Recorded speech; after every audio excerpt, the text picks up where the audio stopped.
Bárbaro, gracias. Súper. Bueno, buenas tardes a todas y a todos. Muchas gracias por conectarse. Es un placer para mí hoy día presentarles a la doctora Flavia Gómez Albarracín. La doctora Gómez estudió licenciatura en física en la Universidad de Buenos Aires, se graduó en 2006, realizó su doctorado en física en el Instituto de Física de La Plata, en el área de rayos cósmicos, en el marco del experimento Pierre-Roger. Luego, en su etapa postdoctoral, en 2012, comenzó a trabajar en el área de sistemas fuertemente correlacionados y magnetismo frustrado. En 2015 entró como investigador asistente en CONICET y efectiva en 2017, y ese mismo año realizó una estadía postdoctoral en el Laboratorio de Física Teórica en Toulouse, y actualmente es investigadora adjunta del Instituto de Física de Líquidos y Sistemas Biológicos, y es profesora adjunta en la Facultad de Ingeniería de la Universidad Nacional de La Plata. Hoy día la doctora Gómez nos va a hablar acerca de de esquirmiones en sistemas magnéticos. Muchas gracias, Flavia, por tu participación. La palabra es tuya. Bárbaro. Bueno, muchas gracias a todos por estar. Muchas gracias, Felipe, por la invitación y por la presentación. Como dijimos antes, lo vuelvo a repetir, no tengo problema que me interrumpan cuando quieran para hacer preguntas. Entonces, como dijo Felipe, bueno, lo que quiero destacar es que a Felipe lo conozco virtualmente por la Asociación Latinoamericana de Magnetismo de ALMA, que ustedes saben que hay una serie de webinars. De hecho, el profesor Kiwi acá presente fue una de las primeras personas en dar un seminario. Y la idea de esta asociación es unir los lazos en Latinoamérica, y en ese sentido, por ejemplo, ahora mismo está funcionando. Yo nunca fui a Chile, es la segunda vez que me toca participar en un evento. Espero algún día que cuando todo esto pase poder ir para allá. Así que bueno, a la gente que no conoce las invito a chusmear un poco de ALMA y en particular participar de los webinars, donde Felipe en particular es el co-coordinador del evento. Entonces, bueno, como el tema de esquirmiones en sistemas magnéticos es muy amplio, entonces, por un lado voy a dar una idea de lo que es un esquirmión y tratar de convencerles y motivar por qué se están estudiando en la última década tanto los esquirmiones en relación a las aplicaciones tecnológicas. Mi trabajo en particular está más relacionado con esquirmiones en sistemas magnéticos frustrados, más desde el lado de la teoría, el modelado y en particular las simulaciones. Pero al final me voy a centrar en el trabajo conjunto que hicimos con un grupo experimental, hablando de una realización experimental de un tipo particular de esquirmiones en este material. Y al final voy a comentarles brevemente de un par de cosas que estamos empezando a trabajar. Entonces les presento al grupo. Acá está la página por si les interesa, en el cual trabajo, en el grupo de teoría de materia condensada del IFISIB. Yo no sé en Chile cómo están con los temas de género. Yo justo estoy en una comisión de género en física, y si miro esta foto voy a notar que no hay mucha diversidad, no estoy yo sola, suele pasar en estos temas. Pero para presentarles a la gente, la fila de arriba somos personas con posición de investigadoras en CONICET. La fila del medio son estas 4 personas de acá son becarios doctorales. Y de acá a la izquierda, Santiago Osorio, voy a hablar de su trabajo. Él hizo el doctorado en el grupo, actualmente tiene un postdoc en el Instituto Balseiro en Bariloche, en Argentina. Y estos son algunos de nuestros colaboradores, los más usuales: Rossini, del Instituto de Física de La Plata, y Pierre Pujol, con quien hice mi postdoc en el Laboratorio de Physique Théorique en Toulouse, Francia. Bien, entonces, para repasar un poco la idea muy por arriba de un esquirmión, lleva su nombre porque fue propuesto por Esquirme, pero fíjense, ¿no? Hace casi 60 años, en el contexto de física de partículas, como una solución posible. Pero se retomó énfasis en la idea, que es lo que vamos a tomar nosotros, ¿no? Que se viene tomando en los últimos años, a partir de un trabajo de Belavin y Polyakov en relación a esquirmiones como una solución metastable del modelo de sigma no lineal, ¿sí? En el contexto de magnetismo, que se les llamó en ese momento los baby esquirmiones, porque eran en 2 dimensiones, que es en realidad lo que venimos trabajando en el contexto de magnetismo desde entonces. Entonces, una característica que tienen estas soluciones, ¿sí? Donde en el modelo de sigma no lineal se toma este vector n de norma 1, es que estas soluciones son tipo partícula. Ahora vamos a ver por qué. Son excitaciones y se las puede vincular, bueno, quedó ahí medio borrosa, en relación a, se puede definir una carga topológica, que es algo que caracteriza a estas cuasipartículas, a estos esquirmiones. Y justamente que se pueda definir una carga topológica y que esta carga topológica sea un número entero, va a estar relacionado con la estabilidad que tienen estas cuasipartículas. Vamos a decir que están protegidas topológicamente. Y justamente en relación a esta carga topológica es que podemos definir a los esquirmiones. A partir de ahora voy a hablar de momentos magnéticos o de espines de manera indistinta, pero estamos hablando de momentos magnéticos de un material y siempre los vamos a pensar desde el punto de vista clásico. O sea que cuando hable de espines, en realidad estoy hablando de los momentos magnéticos como si fueran flechas, por eso las podemos dibujar. Y son flechas que tienen un módulo fijo, que sea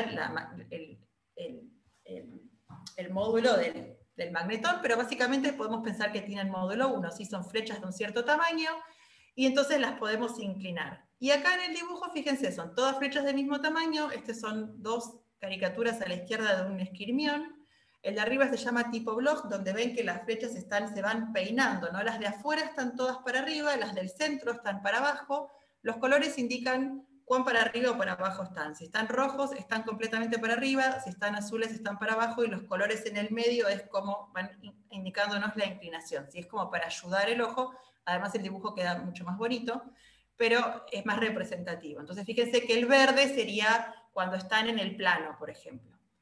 Entonces, mientras lo que se puede hacer, estas estructuras, fíjense que la de arriba, que se llaman esquirmiones de Bloch, esto es bidimensional, entonces la estructura, los espines se van peinando, dando una vuelta, ¿no? Cuando se van inclinando. En cambio, en la de Enel, si bien van pasando del rojo al azul, los espines se enroscan de otra manera. En los dos casos lo que podemos hacer es decir, bueno, según la proyección que tengan, o sea, si están para arriba, los pongo en la parte de arriba de la esfera. Si voy al dibujo ahora de la derecha. Si están para abajo, los pongo en la parte de abajo de la esfera, y para todos los ángulos intermedios los pongo en la proyección que corresponda para la esfera. Y justamente como pasa por todos los intermedios, obviamente esto está discreto, entonces algunos valores no voy a tomar, pero va a pasar del rojo al azul, y va a tomar los valores en el medio. Entonces, esto de poder mapear, lo puedo hacer con tanto con el de arriba como con el de abajo, de poder mapear la figura de la izquierda para armar una esfera en la figura de la derecha, es precisamente poder definir una carga topológica. Como cubren toda una esfera, tienen una carga topológica que tiene módulo 1. En particular, según como la definamos, en realidad esta carga topológica es -1, pero lo que más importa es un valor entero de la carga topológica. Bien, entonces así, fíjense que efectivamente es como que tenemos el famoso dibujito del puercoespín, pero no son los únicos tipos de... se le llaman cuasipartículas, pero en realidad, fíjense que es un tema de jerga, ¿no? Porque en realidad esto está armado por muchísimos momentos magnéticos, muchísimos espines, pero en sus desplazamientos o en la forma en la que emergen, vamos a ver después, es casi como si fueran una partícula, ¿no? Porque como que se comportan de manera colectiva, y porque justamente se define esta barrera topológica, hay un costo energético en desarmarlos. También se pueden definir otros objetos, como los que se llaman antiesquirmiones, acá les dejo la referencia de dónde fue tomada esta figura, donde entonces ahora a la izquierda, todo en verde, tenemos una figura muy parecida a la que mostré antes, ¿sí? De la esfera completa, con todos los espines tipo el puercoespín, y en cambio en la derecha, fíjense que a propósito están marcados en rojo espines que tienen direcciones distintas a los otros en verde, ¿no? Si imaginamos el cuadrante que estoy marcando acá con el cursor, fíjense en las franjas de abajo, donde dice acá el inciso F, van a ver que esta franja verde y esta franja roja tienen sentidos opuestos, ¿sí? Están antiferro.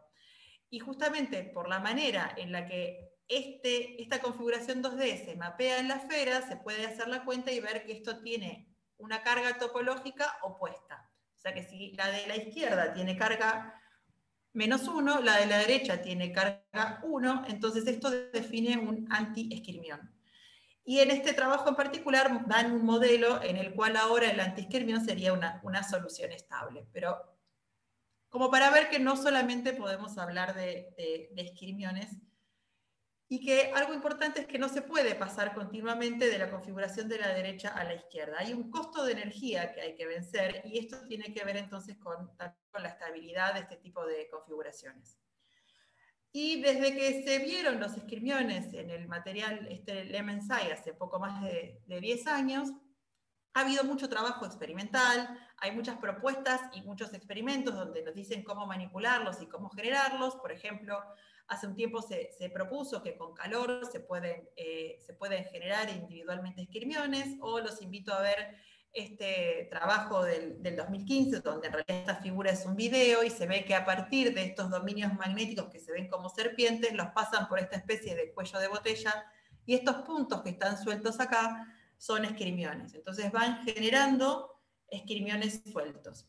Pero además de que son muy llamativos, el gran interés que hay en los esquirmiones es por la potencial aplicación tecnológica que hay, sobre todo en relación al almacenamiento de datos. Si ven la bibliografía, van a ver que hay muchas más propuestas de qué hacer con esquirmiones, pero el interés más concreto está en relación a cómo usarlos para el almacenamiento de datos. Donde en particular esta figura, si alguna vez vieron una charla de esquirmiones, es muy probable que hayan visto cosas parecidas, que es como el dispositivo de memoria para el que más se proponen los esquirmiones, que es esta Racetrack Memory, donde básicamente con la idea de que estos esquirmiones son muy estables, o sea que son difíciles de desarmar, podemos pensar en guardar la información en bits de ceros o unos, traduciéndolo a si hay un esquirmión o no hay un esquirmión. Si hay un esquirmión es un 1, si no hay un esquirmión es un 0. Entonces, de esta manera tendríamos una forma de almacenar información que están proponiendo que podría ser incluso más compacta, ¿no? Siempre la idea es que que cueste menos, sea más compacto y demás. Por ahora todo esto está en fase de experimentación y de propuestas teóricas, ¿no?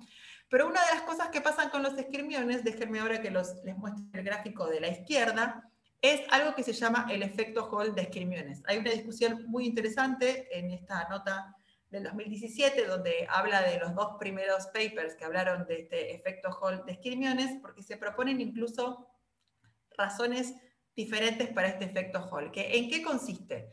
Entonces, miren, por ejemplo, esta figura gris clarito que está acá. El punto negro es un esquirmión, y la idea es que el esquirmión se va a mover de izquierda a derecha, y cada una de las bandas grises es una foto en el tiempo. Y fíjense que a medida que efectivamente se va desplazando el punto negro para la derecha, también va subiendo. Entonces esto nos dice que si el esquirmión quiere ir de izquierda a derecha, no va en una línea recta, sino que se desplaza el esquirmión. Gira. Esto es lo que está acá esquematizado. Entonces, esto es lo que se le llama el efecto Hall de esquirmiones. Cuando los queremos manipular, el esquirmión se desvía. E idealmente, para tener un dispositivo tecnológico y controlarlo, querríamos que el esquirmión fuera en línea recta. A este tipo de esquirmiones, ahora vamos a ver en oposición a qué, se los llama esquirmiones ferromagnéticos. Y entonces una propuesta que hay es un trabajo de Song Woo, que si les interesan las aplicaciones tecnológicas en esquirmiones, les recomiendo leer los trabajos de este autor. Es una persona muy joven, con mucho desarrollo en tecnología, en esquirmiones, donde uno de los últimos trabajos ellos proponen el uso, dicen que pueden estabilizar lo que se llama esquirmiones ferrimagnéticos. Entonces, que se logran poniendo dos capas de materiales distintos. Las flechas más gruesas y las flechas más chiquitas indican los dos tipos de materiales. Entonces, fíjense que si seguimos las flechas gruesas, tenemos un esquirmión como el que tenemos dibujado acá, ¿no? Un esquirmión que llamamos ferro recién. E intercalado tenemos las flechas estas más chiquitas. Si se fijan, las flechas más gruesas van desde azul para abajo y el centro rojo para arriba. Y las flechas más chiquitas están al revés. En el centro van para abajo en azul y en el borde van para arriba. Entonces pareciera como que se cancelan, ¿no?, las flechas grandes con las flechas chiquitas, pero justamente el tamaño de la flecha nos está diciendo que tienen diferente momento magnético. Entonces por eso es ferrimagnético el esquirmión, porque no se cancelan uno a uno. Si se cancelaran por completo, ese sería un esquirmión antiferromagnético, ¿no? Tendría tanto para arriba como para abajo. Acá hay un momento neto, porque el tamaño de las flechitas es diferente. Y lo que argumentan es que ellos han podido diseñar estos esquirmiones ferrimagnéticos y ver que el efecto Hall de esquirmiones está suprimido, es decir, que los pueden manipular en línea recta. Entonces el ideal sería poder generar este tipo de esquirmiones, o mejor dicho, quizás los esquirmiones antiferromagnéticos, y aislarlos para poder armar estos race track memories y poder ir más en dirección a la aplicación tecnológica. Como comentario, otras cosas que se han hecho con esquirmiones, está este paper que es súper curioso de lo que llaman unas bolsas de esquirmiones, donde pueden manipular tanto los esquirmiones que arman estas bolsitas que están acá, donde tiene una bolsa afuera y uno adentro, los puntos negros son esquirmiones, los puntos blancos también, entonces según cuántos esquirmiones ponen, lo decodifican a ese número en número ASCII en ceros y unos, como son dos números, pueden armar una cadena de 8, como arman una cadena de 8, entonces en código ASCII escriben algo, y acá en particular están escribiendo la palabra esquirme, ¿no? Entonces también ahí están usando los esquirmiones para escribir.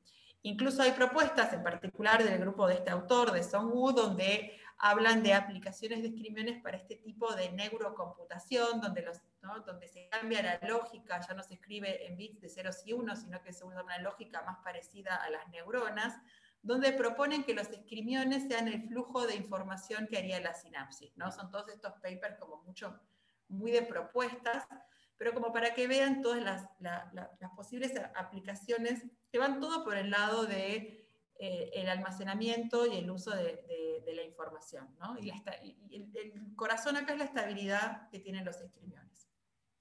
Entonces, lo que vamos a centrar hoy es hablar de redes de esquirmiones, que es lo que podemos ver en los materiales magnéticos que nosotros en particular estudiamos. Una red de esquirmiones es simplemente un arreglo periódico de esquirmiones, ¿no? Que se va a armar en algún material, donde, fíjense, acá está la flecha, para que el arreglo sea estable, en general va a ser necesario estabilizarlo con un campo magnético externo. Y hoy vamos a pasear por varios tipos de interacciones que se proponen, que pueden también dar origen a estos esquirmiones, ¿no? Que recuerden que por más que hablamos como si fueran partículas, en realidad son grupos grandes de espines.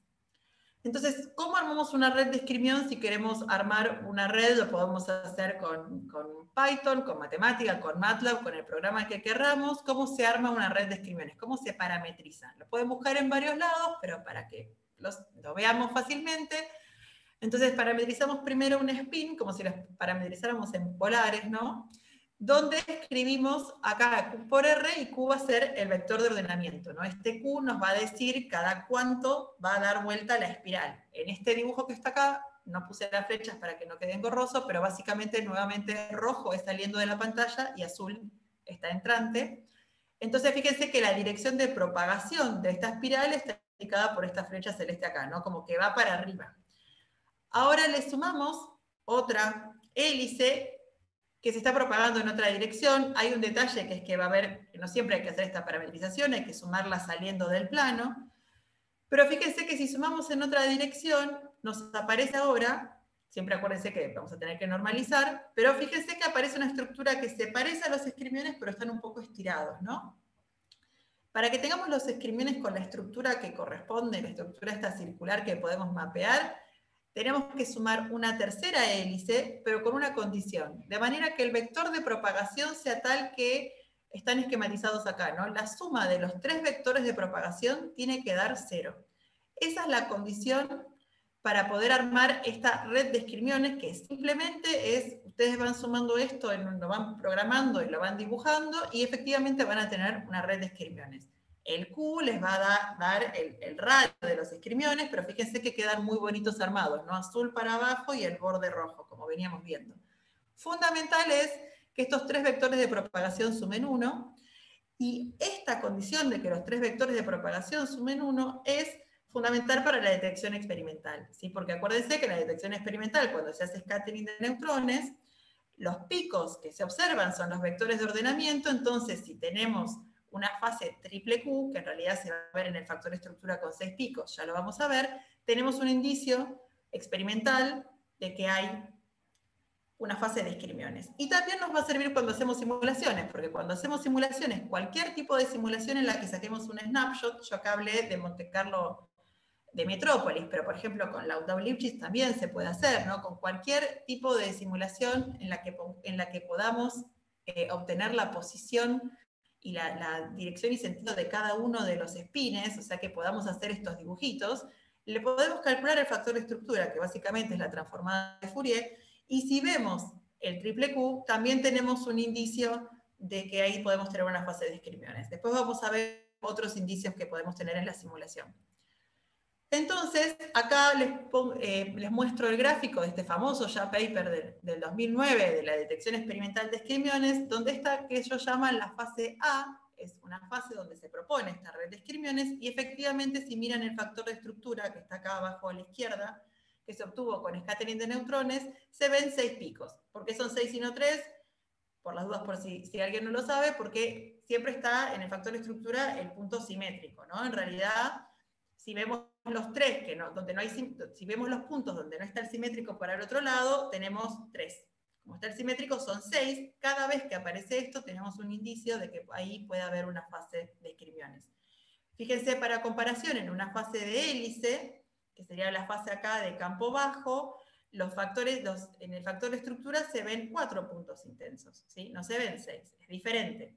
Algo también para destacar es que fíjense que esta fase, que le dicen como un pocket de esquirmiones, como un bolsillito, es una fase que está en un espacio de esto es campo y esto es temperatura, está en una fase chica de temperatura y de campo, ¿no? Idealmente, si queremos tener aplicaciones tecnológicas, vamos a querer que esta fase sea más grande y que se pueda manipular.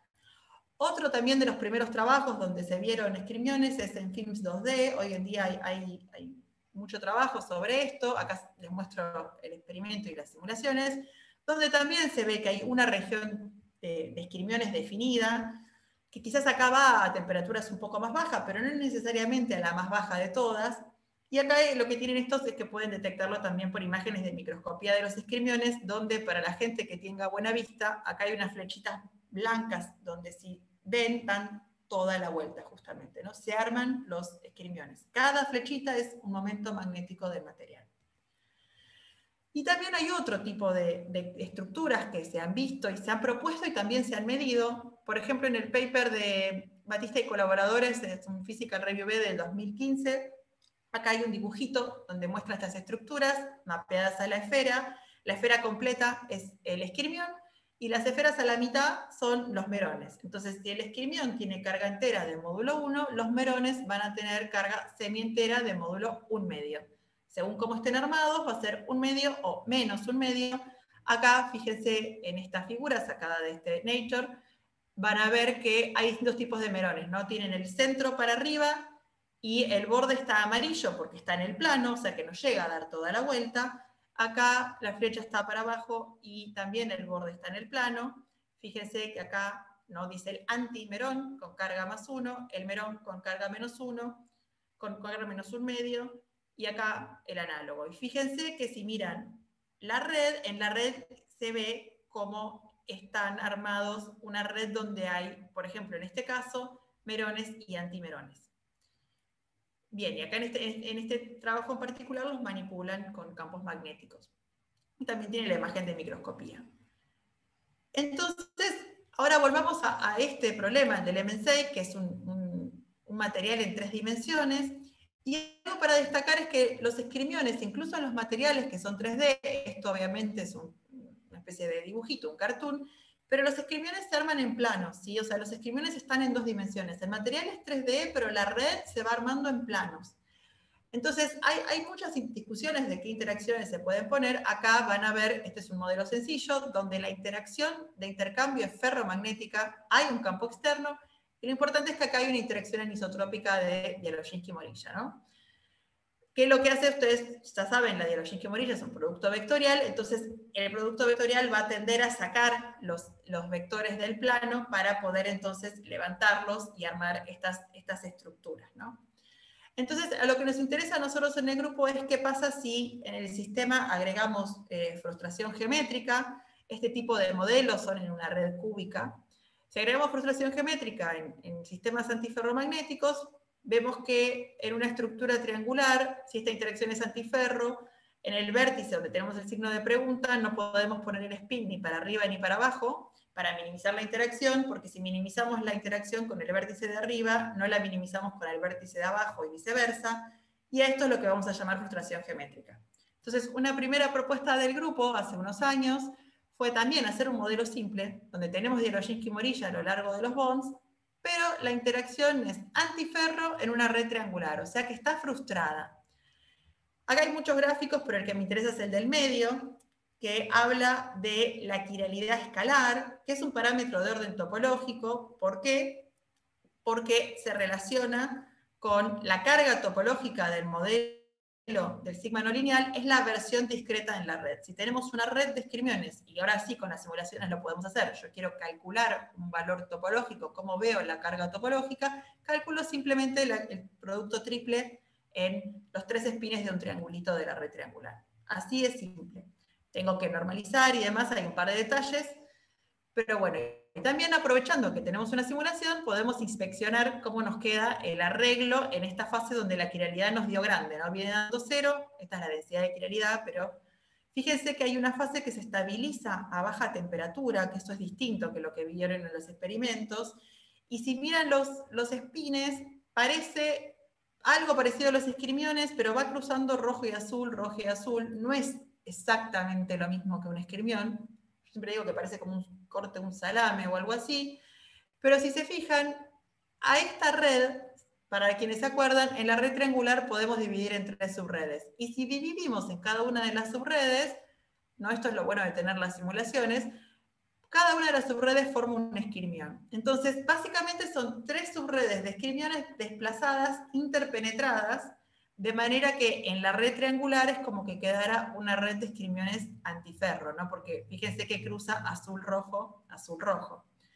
Y efectivamente también podemos mirar el factor de estructura y ustedes ya de acá pueden decirme cuál es la fase donde va a haber esquirmiones, que es esta donde tenemos los 6Q, ¿no? Acá en esta fase triple Q es donde tenemos la región de esquirmiones. Nosotros también trabajamos viendo qué pasa si estas interacciones de Hidroginki y Morilla se deforman un poquito y se ve que aparecen vértices. También trabajamos en esto lo voy a pasar rápido, trabajamos en la red de Kagomé, que les recuerdo, es parecida a la triangular, pero es como que tiene agujeros, ¿no? Entonces, están unidos por el vértice los triángulos en la red de Kagomé, en un sistema antiferro es muchísimo más degenerada, mucho más frustrada. Los esquirmiones que se forman son mucho más complejos, se forman en redes interpenetradas, pero de una manera no trivial. Acá les marco el borde de los esquirmiones. Y el factor de estructura ya no es el triple Q, ¿no? Hay como 12 Q ahí, es algo como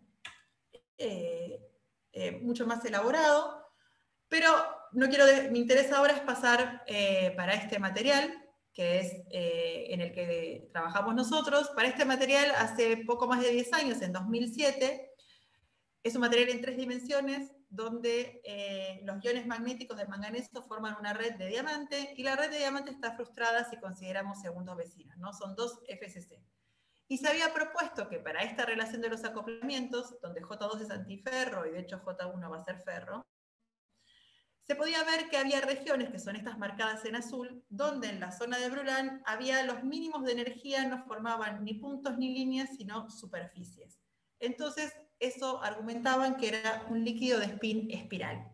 El grupo de Oksana Zaharko del Paul Scherrer Institute en 2017 hizo medidas experimentales de scattering de neutrones de alta calidad sobre este material, y más o menos a esta baja temperatura, 2.9 Kelvin, acá está el experimento. Acá está la simulación para el modelo este J1, J2.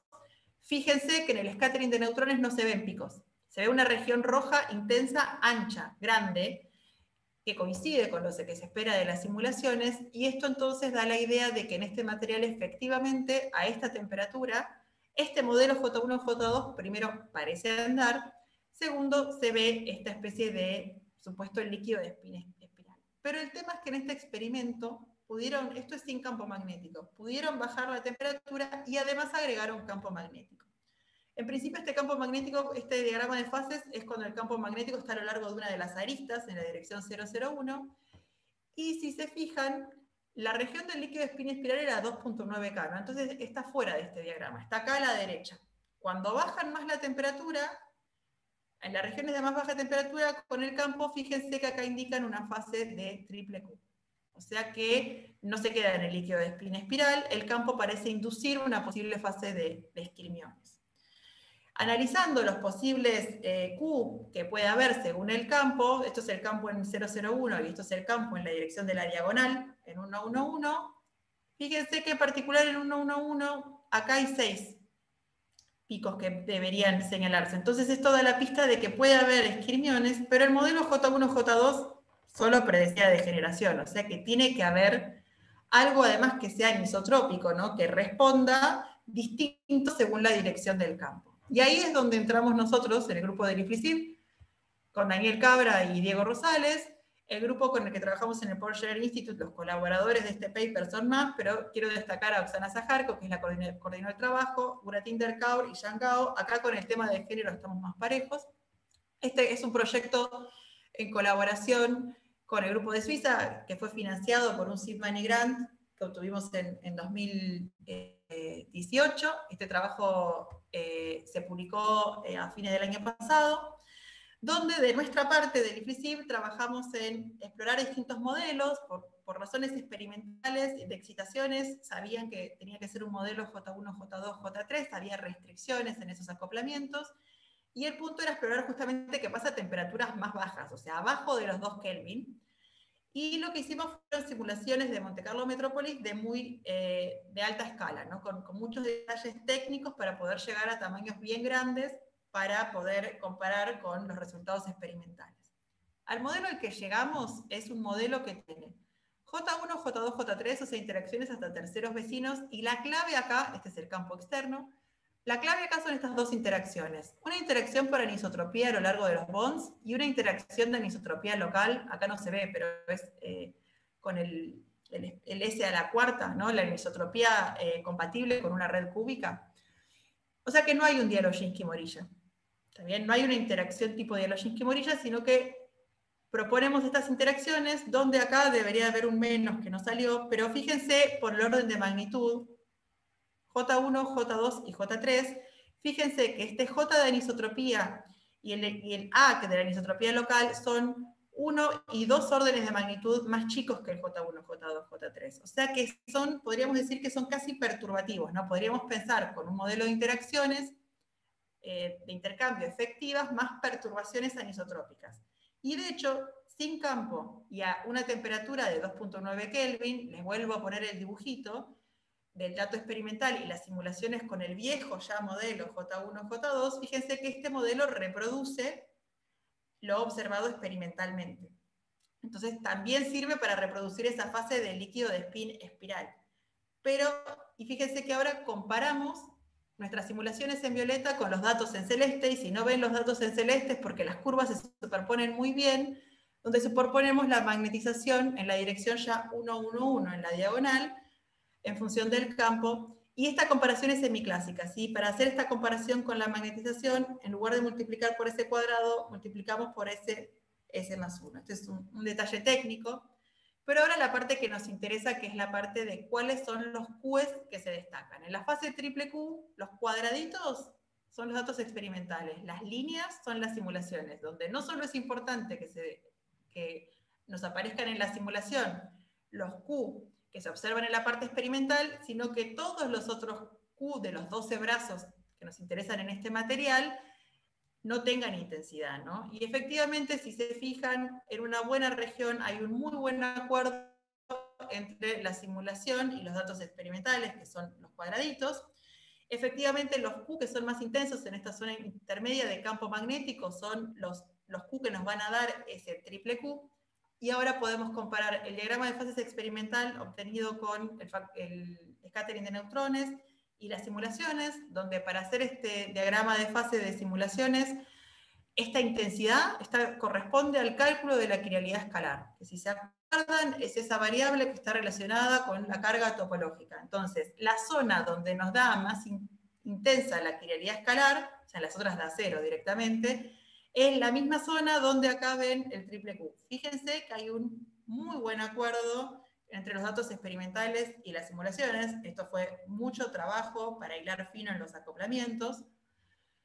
Y entonces ahora, como tenemos la simulación, podemos ir y mirar qué hay ahí, ¿no? Podemos ver cómo es esa red. Y si se fijan, nosotros miramos en un plano, acuérdense que acá son planos, entonces es un plano perpendicular al campo, y aparece esto, donde de vuelta cruza rojo y azul, y es muy similar a lo que les mostré antes, donde dividíamos.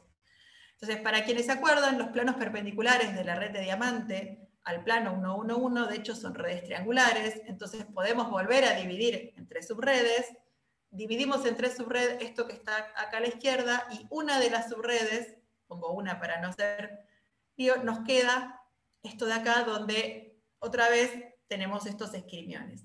Pero si las empezamos a mirar, yo no les voy a dar tiempo, pero si lo empiezan a mirar fino, van a ver que este esquirmión tiene el centro, de hecho es violeta, pero tiene el centro para abajo, pero el borde no llega a polarizarse entero.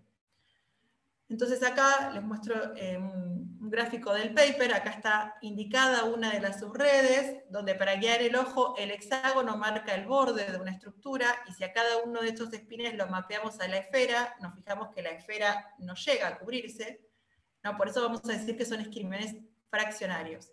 Y de hecho hay otra estructura acá, que es como una vueltita más chica de la tapa de la esfera, pero para el otro lado, ¿sí? Entonces esto tiene quiralidad en un sentido, y esto la circulación va en el otro.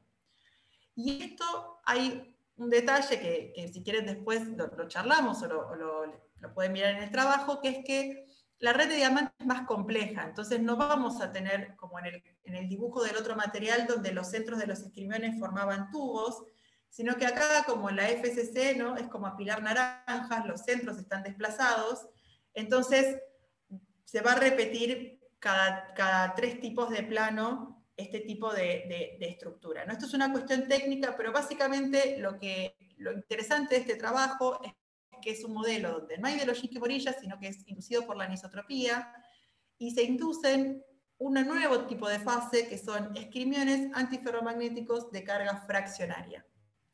¿Sí? Esto es la novedad de este trabajo. Entonces va en la dirección del tipo de esquirmiones que supuestamente serían interesantes como aplicación. Y para cerrar muy rápidamente, les voy a contar de lo que estamos trabajando ahora, en colaboración, ahora sí, con Diego Rosales, en Ludovic Joubert de la Universidad de Bordeaux en Francia, y con Pierre Pujol, que ya lo mencioné, de Toulouse. Esto ya es algo modelado, donde vamos a buscar justamente cómo surgirían estos esquirmiones. Yo ya hablé de líquido de spin espiral, pero hay un tipo de líquido de spin que se llama quiral, que en realidad es de un trabajo que propuso Joubert y sus colaboradores hace unos años en la red de Kagomé, donde si tenemos interacciones ferromagnéticas y un Deloginsky morilla, esto es, ¿no?, muy puntual, en una dada relación de los acoplamientos, se observa que el sistema está muy degenerado por plaqueta, es decir, que en cada plaqueta puede haber una fase quiral, que sería como un triangulito, o los 3 triángulos arman como un cono, los 3 espines en el triángulo arman como un cono, o los 3 espines están paralelos, están en ferro. Pero en cada plaqueta está esa degeneración. Entonces, como hay una degeneración que aumenta, ¿no?, con el número de plaquetas, porque en cada plaqueta tengo la misma degeneración, esto es como si fuera un líquido de spin quiral, que tiene una evidencia particular en el factor estructura. Esto está sacado de la figura del paper, que en realidad muestran el factor estructura en otro modelo. Para este modelo queda igual. El que está a la izquierda es el factor estructura para el Kagomé antiferro, o sea, con el J positivo ferromagnético y sin Deloginsky morilla, que les recuerdo que es un sistema muy degenerado. Y fíjense que los factores de estructura no tienen picos, pero sí tienen estas cosas así muy agudas que se llaman pinch points. No importa ahora, pero fíjense que uno es como el negativo del otro, ¿no? O sea que tienen la misma pinta, y cuando vemos esta pinta decimos, bueno, acá tenemos un líquido de spin. ¿Por qué es quiral? Porque el Deloginsky morilla puede inducir en cada plaqueta una fase tipo conito para arriba. Entonces eso, si le calculamos la quiralidad escalar del producto triple, va a dar no nulo. Entonces, eso es lo que estamos queriendo decir, que tiene quiralidad no nula. Pero eso no significa que tenga esquirmiones, quiere decir que tiene quiralidad no nula, nada más. Ahora, lo que hicimos nosotros fue agregar, bueno, ¿qué pasa si agregamos otras interacciones, o Deloginsky morilla en el plano, otro tipo de cosas que ahora no voy a ahondar, y jugar con un campo magnético? Y estos son resultados de simulaciones. Son simulaciones de Metrópolis. Cada puntito de acá es un spin, rojo de vueltas para arriba, azul, o sea, saliendo de la pantalla, azul es para adentro. Estos son simulaciones de tamaño grande, por eso no se resuelven muy bien los puntos. Y básicamente estas son snapshots, ¿no?, de la bajada en temperatura. Entonces, en esta temperatura A hay unos puntitos azules, pero esto es el líquido de spin. Fíjense que el factor de estructura que les muestro acá es parecido a este, con otro código de colores: rojo es naranja y azul es negro, pero es muy parecido. Pero a medida que empezamos a bajar la temperatura, por ejemplo por acá, empiezan a aparecer estas pelotitas azules. Y cada vez aparecen más. Y lo más interesante es que aparecen como pelotitas, pero en realidad eso es una simulación de Monte Carlo. O sea que en realidad son un grupo de espines que se dieron vuelta, y en la simulación nosotros vamos de a uno, ¿no? Acuérdense que en Metrópolis se eligen al azar. Pero en la práctica es como si fueran estructuras que emergen. Hasta que a la temperatura más baja, acá, ya a esta altura lo mostré un montón de veces, distintos tipos de redes de esquirmiones, tenemos la red de esquirmión y el factor de estructura, fíjense que cambió por completo y da la fase esta de triple Q.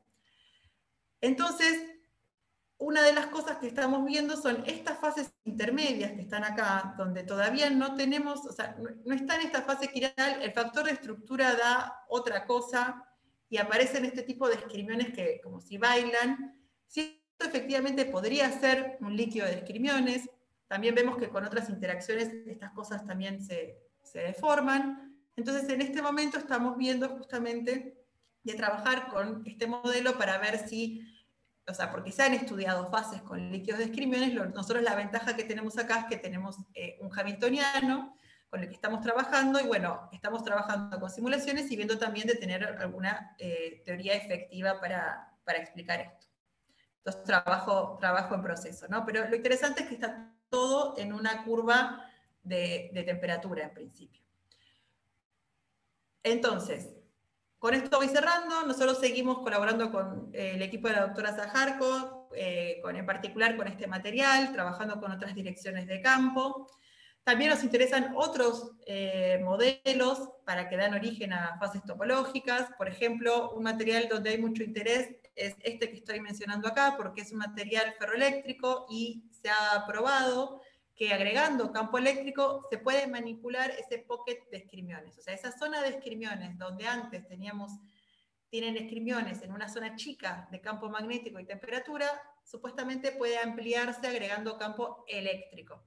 Y también, por ejemplo, el año pasado se propuso para este material, acá les dejo la referencia, que sin interacciones de Dierlajinsky-Morilla, pero con interacciones anisotrópicas, no solo hay antiesquirmiones, sino que son bi-antiesquirmiones, o sea que tienen carga topológica 2. Les dejo acá la referencia para que lo miren, es un paper súper curioso para ver esto de una realización de bi-antiesquirmiones, es de simulaciones, no hay que ver ahora si esto se realiza experimentalmente. Por nuestra parte, entonces, también estamos, como les conté recién, profundizando en este modelo, donde vemos esquirmiones y líquidos de spin, o posibles líquidos de esquirmiones, porque este es un trabajo altamente no trivial, ¿sí? Porque para trabajar con ver si es un líquido o no, tenemos que trabajar con correlaciones, hacer muchas simulaciones, tener una teoría que lo respalde. Y también otra cosa en la que trabajamos nosotros es fenómenos de transporte, efecto Hall en texturas magnéticas quirales, y en particular para distintos tipos de esquirmiones. Así que bueno, muchas gracias por su tiempo, y ahí también les dejo mi mail por si quieren contactarme. Muchas gracias. Muchísimas gracias a ti, Flavia. Una presentación buenísima. Muchas gracias. Dejo la sesión abierta para preguntas. Miren aquí. Ahí sí. Tengo que ver si hay alguien que levantó la mano, pero pueden, sí, si quieren pueden. ¿Sí, Miguel? Ya, yo tengo una pregunta bien elemental, que es, me confunde esto de bidimensionalidad y tridimensionalidad. ¿Se trata exclusivamente de una capa monoatómica o se trata de varias capas que forman un sistema? Me confunde. Sí, muy buena pregunta, gracias. Sí, yo pasé muy rápido. En particular, por ejemplo, en el material este material es tridimensional, pero es por capa. O sea, nosotros lo que hacemos, el dibujito que yo muestro acá, por ejemplo, es una capa, es como que tenemos la red de diamante, miramos los planos, creo que tengo un dibujo acá más adelante a propósito de esto, ahí está. Tenemos la red de diamante, ¿no? Miramos la dirección 111 y ahora cortamos en planos esta particular es la FCC en realidad, cortamos en planos perpendiculares a la 111. En cada uno de esos planos tenemos estas redes de esquimiones interpenetradas. Entonces, la red la vemos en el plano. Ahora, esto es en un plano. En el plano que sigue tenemos esa misma red desplazada porque los centros de los átomos están desplazados, ¿sí? Pero en este caso sería en una capa de en un plano. Y en cada uno de los planos tendríamos corrida, pero tendríamos la misma estructura. Y cuando calculan la quiralidad, entonces la calculan por capa. La calculamos por placa, sí, perdón, por capa. También obviamente después se puede calcular en toda la red, que sería una cosa que por ahí una hace primero, ¿no? Para ver si hay quiralidad o no, primero se calcula, pero en principio no, en principio la calculamos acá, siempre se calcula por triangulito, ¿no? En un triangulito que se forma en cada capa, y después lo podemos ver en cada capa o en el total de todo el sistema. Pero sí, en principio es en un triangulito en un plano. Ya, Y muchas después se gracias. suma. No, por favor. ¿Alguna otra pregunta? Yo tengo una pregunta, voy a aprovechar. Sí. La condición de triple Q te dice que la carga es entera, si entendí bien. Es una muy buena pregunta. La condición de triple Q te dice que podés llegar a tener esquirmiones. Pero no te Eso dice dice. la carga que va a tener tu sistema. Claro, no. De hecho, el paper que la referencia del final, yo justo lo estoy mirando, por eso lo puse, porque me pareció que estaba este paper. Yo entiendo, no estoy segura, tendría que volver a mirarlo, pero entiendo que cuando ellos ponen el factor de estructura para la fase de vía antiesquirmiones también ven que es un Ya. triple Q. Entonces, por eso el triple Q es como algo que puede ser, ¿no? Porque a veces también está la discusión de, justo en relación con esto de las capas, si este triple Q que se ve cuando hacen el scattering de neutrones es efectivamente, por ejemplo, que en los planos está el triple Q, o si hay Q distintos en distintos planos, que cuando hacen la medición se ve como si se ve todo junto, ¿no? Entonces es un primer indicio en el experimental. Y en Puede haber. ¿Y en los sistemas de carga fraccionaria también tienes triple Q? Claro, exactamente. En este que hicimos nosotros acá, también, es perfecta la pregunta. Yo creo que no muestro el scattering. Sí, está acá. El que tenemos con simulaciones, que está acá el dibujito. Esto es artístico, pero en realidad los puntos estos son los de las simulaciones. Se ven los picos en los mismos lugares donde se esperaría, pero estos son de carga fraccionaria. De hecho, en el trabajo, de la misma manera que se puede proponer una solución para los esquirmiones, como la que les conté acá, se puede proponer una solución. Nosotros ahí en el trabajo está el detalle de, si queremos armar esta red de esquirmiones fraccionarios, ¿cómo sería la solución para encontrar estos esquirmiones? ¿No? Y hay unos detalles donde las fases hay que cambiarlas, pero pudimos encontrar también una expresión analítica para poder dibujarlas, que la ventaja es que entonces esta figura, yo, por ejemplo, si la quiero reproducir, no la tengo que sacar de las simulaciones, pongo la solución analítica, le puedo calcular el factor de estructura, la puedo manipular, etc. Pero también tenemos una propuesta analítica para decir cuál es el cambio de fase que tiene que haber para que estas esquirmiones fraccionarios se armen, digamos. Y efectivamente, la respuesta corta es sí, se ve un triple Q. Cuando decimos fraccionario, ¿es cualquier fracción o fracciones específicas? Eso es una excelente pregunta. A mí me encantaría poder decir cuál es la fracción específica que es, pero el tema es que si miramos acá, en la red son muy poquitos sitios. Entonces yo podría decir, parece que es un cuarto, pero no estaría siendo verdadero, ¿no? Ese número. Podemos calcularlo, le podemos poner un número. Sabemos que no parecería ser un medio, o sea que por eso no podemos asegurar que son merones, como en el otro caso que les mostré, pero no podemos asegurar que es una fracción específica, porque como esto es un cálculo discreto y son pocos espines, no nos va a dar un número concreto, digamos, ¿no? Lo podemos manipular, no tiene mucho sentido decir que es tanta fracción. ¿Alguna otra pregunta?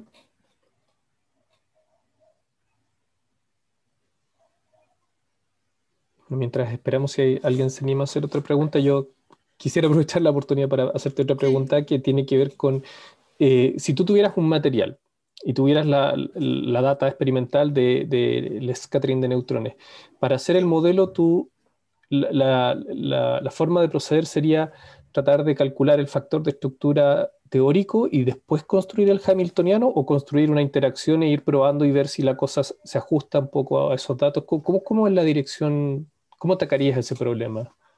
Bueno, nosotros en particular trabajamos mucho con simulaciones, entonces muchas veces partimos de un hamiltoniano. Pero una cosa que se puede hacer, que yo acá no la mencioné, es según el tipo de interacciones, se puede hacer algunas técnicas analíticas aproximadas primero, ¿no? Porque mandarse a hacer una simulación de gran escala puede llevar mucho tiempo y probar, de hecho acá probamos muchas interacciones para llegar a los valores específicos que encontramos.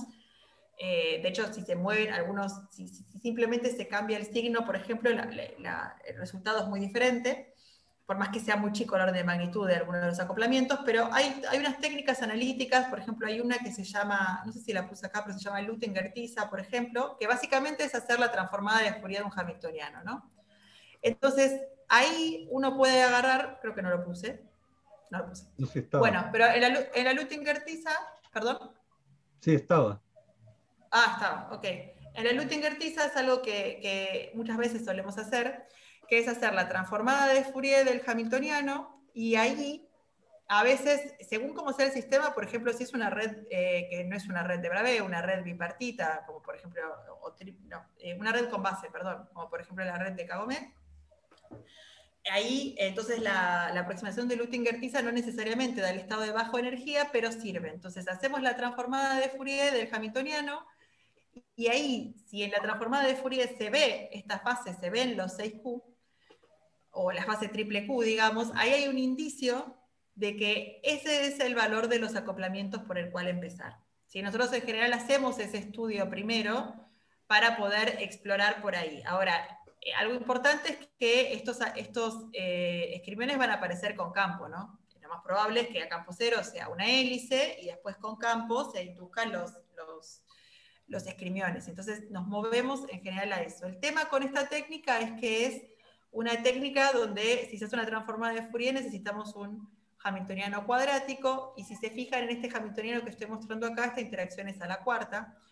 Hacemos hemos hecho de hecho así, llegamos a estos valores, alguna aproximación o corrección como para poder orientarnos en cómo agregar, cómo hacer un término análogo a esto de manera cuadrática para poder usarla, pero en realidad primero hacemos esa aproximación analítica para después encarar las simulaciones, porque la simulación, como en general hacemos Monte Carlo, necesitamos el hamiltoniano. Y después a veces sí. No, ¿en base a qué toman una de Roscinski Morilla anisotrópico? Ah, perfecto. El paper en el cual se tomó el de Roscinski Morilla anisotrópico era un paper exploratorio teórico, ¿no? Entonces, ese paper no tiene, digamos, uno podría pensar que sería que si se deforman o lo que fuera, pero no tiene en sí, no está relacionado con un material. Sin embargo, justo el trabajo, acá pongo la referencia, a ver si en este trabajo, donde hablan que estabilizan los antiesquirmiones, es un trabajo donde hacen cálculos a vinillo, si no me equivoco, y justamente ahí es donde hablan de cómo tiene que ser el de Roscinski Morilla, que tiene una cierta anisotropía. Entonces este sí está vinculado a cálculos a vinillo sobre ciertos materiales. Entonces se basa, igual en general, una cosa muy importante es que obviamente los acoplamientos que pongamos tienen que ver con la geometría de la red. En la red de diamante en la que trabajamos, por la geometría de la red, no es compatible con tener Dieloszewski Morilla primeros vecinos. Si se pone un Dieloszewski Morilla, tiene que ser recién a segundos por las simetrías de inversión que puede tener la red. Entonces, por eso nosotros en el primer modelo no pusimos interacciones de Dieloszewski Morilla. El modelo efectivo que tenemos es con interacciones anisotrópicas a primeros vecinos. Esto sí es compatible con la red de diamantes. Si hubiéramos puesto un Dieloszewski Morilla a primeros vecinos, no tiene ningún sentido en esta red, por ejemplo. Pero en general, algo muy importante, o sea, nosotros por un lado hacemos simulaciones y modelos. Ahora, obviamente, cuando queremos hacer una comparación con el material, como por ejemplo hicimos en este caso, es fundamental tener un relevamiento de toda la información que se tenga de ese material, obviamente, tanto del agente experimental o cualquier tipo de cálculo a vinillo que se haya hecho para ese sistema, ¿no? O sea, porque modelos podemos plantear muchísimas cosas, pero después para poder mapear con un material es importante tener la información de los datos. Nosotros, por ejemplo, sabíamos que no nos podíamos mover mucho en los valores de los constantes de intercambio, por ejemplo. Y que si había otro tipo de interacciones, tenían que ser chicas en comparación. Ahora esos valores, ¿qué pasa, por ejemplo, si tú cambias un 1%, cambia mucho la... Cambia acá, justo esto es del material suplementario, porque nos hicieron la misma pregunta que vos estás haciendo, que es, ¿qué pasa si cambiamos las cosas, no? Y justamente, este es un gráfico del modelo propuesto, ¿no? Donde vamos a decir que cambiemos el valor de la anisotropía, este J paralelo que está escrito acá. Ahora, si lo cambiamos desde menos 0.01, o sea, es un valor chico, entonces duplicarlo es poco en comparación a los otros acoplamientos que valen 10 veces más, por lo menos. Sin embargo, si nos movemos de ahí, esta fase sigue estando, pero lo que aparece es una fase acá, que está marcada en rojo, que acá no se ve bien, es esta fase donde la flecha verde indica, no es esto que está acá, que no sé si se ve bien, pero se ve esta montañita. Entonces, quizás la intensidad de los picos no cambia tanto en la región, ¿no? Podríamos decir, bueno, no es tanto, se corre un poco, pero aparece esta fase que es quiral, y de hecho la quiralidad está en rojo fuerte a propósito, porque la quiralidad es más intensa. Entonces, y de hecho el factor de estructura da diferente, y esto no se condice para nada con la parte experimental.